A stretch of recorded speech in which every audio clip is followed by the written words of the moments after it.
So I've gone ahead and I cut the leg pieces. I'm going to start constructing the first side here.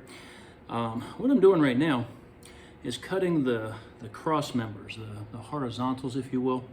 So I use a blade similar to this. You can pick these up at Lowe's or whatever. There are other things you can use. You might have something like an X-Acto saw and a miter box. I sometimes use those. I'll keep those out. I'll probably be using those later. But I simply use a cutting board here. The nice thing about these blades is when they get dull, you can break a little piece off of the blade and have a fresh, sharp piece of blade.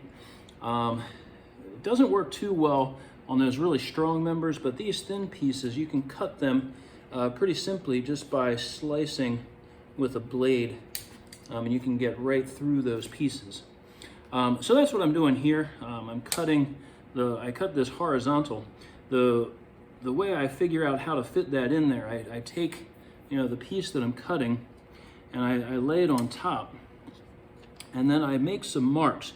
I take my blade and I show the correct angle on both sides of that, and then I take that to my cutting board and I slice right where I made those marks.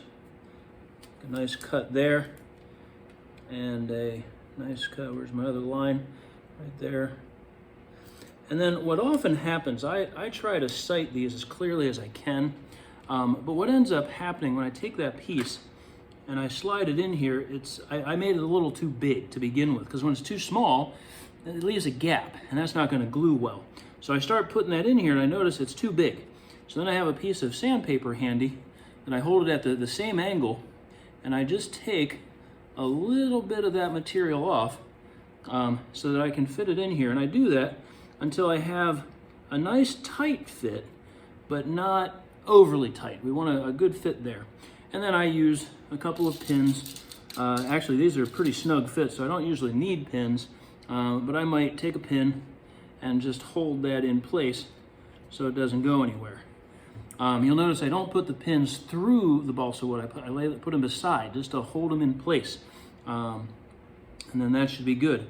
So I'm gonna continue cutting here. I'm just gonna make my way right down and cut out all of the horizontals, the parallel pieces, and try to get those into place.